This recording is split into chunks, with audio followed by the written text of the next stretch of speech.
Assalamualaikum warahmatullahi wabarakatuh. Nama saya Ulfa Nurlailatul Fajriah, kelas 10 TKJ, nomor absen 33. Hari ini saya akan melakukan praktek koloid efek Tyndall. Efek Tyndall adalah penghamburan berkas atau cahaya oleh partikel-partikel koloid. Alat dan bahan yang disiapkan yaitu air putih, garam, tepung, susu, serta sendok pengaduk. Langkah pertama, masukkan 1 sendok garam ke dalam air putih. Lalu diaduk hingga rata. Yang kedua, masukkan tepung dalam air. Lalu diaduk hingga rata.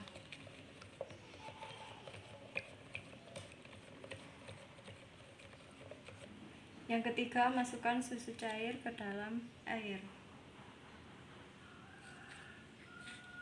Lalu diaduk.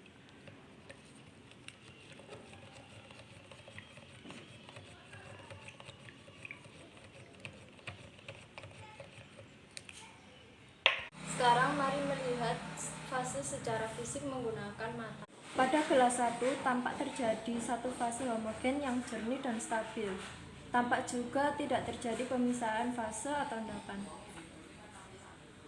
Pada gelas kedua, terlihat terjadi 2 fase heterogen yang terpisah secara perlahan. Campuran ini tampak nyata namun tidak stabil. Pada gelas ketiga, tampak terjadi 1 fase meskipun sebenarnya terdapat 2 fase ataupun lebih.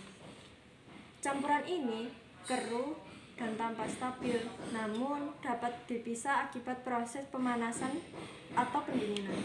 Pada gelas pertama, campuran air dan garam, di sini cahaya tampak jelas.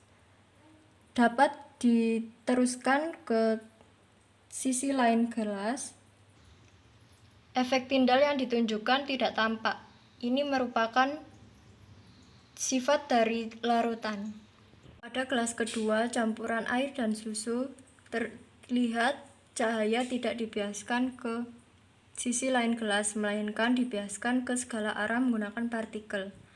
Partikel yang tidak tampak akan menjadi titik-titik terang. Hal ini merupakan sifat dari koloid. Pada campuran ketiga, air dan tepung, tampak cahaya tidak bisa dibiaskan ke sisi lain gelas. Ini merupakan contoh dari suspensi.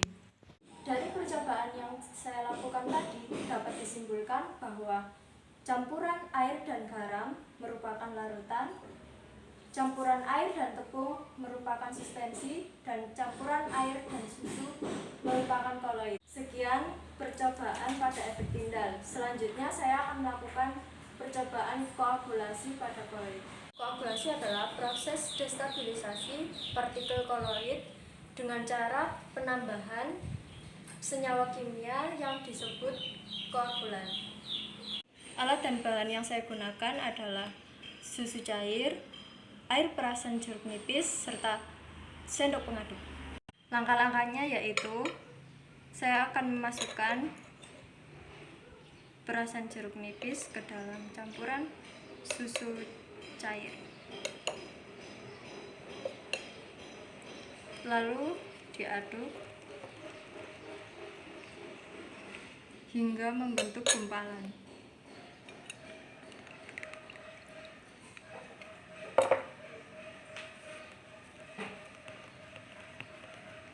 Nah, gumpalan-gumpalan ini adalah koagulasi.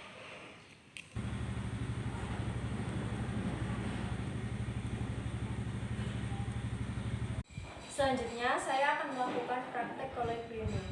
Koloid pelindung adalah suatu campuran kasar yang ditambahkan ke dalam suatu koloid agar lebih stabil. Fungsinya adalah melindungi koloid yang diberi koloid pelindung tersebut agar menjadi lebih stabil. Bahan yang saya gunakan di sini ada air putih, air garam, minyak goreng, dan sabun cuci piring. Langkah pertama, saya akan memasukkan air minyak goreng ke dalam 2 gelas.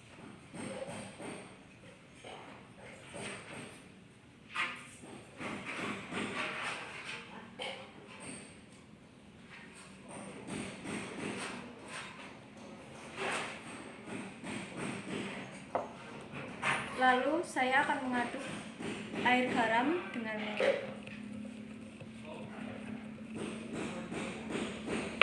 Di sini air garam dan minyak goreng tidak dapat menyatu. Hal ini menunjukkan tidak terjadinya koloid pelindung pada campuran ini. Selanjutnya saya akan memasukkan sabun cuci piring ke dalam campuran minyak goreng dan air.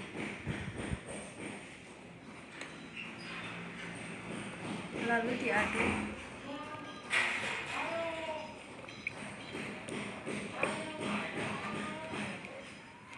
Bisa dilihat campuran air, minyak goreng, dan sabun dapat menyatu. Hal ini menandakan campuran tersebut mengandung koloid pelindung. Sekian praktikum dari saya, yaitu tentang efek tinggal, koagulasi, dan koloid pelindung. Wassalamualaikum warahmatullahi wabarakatuh.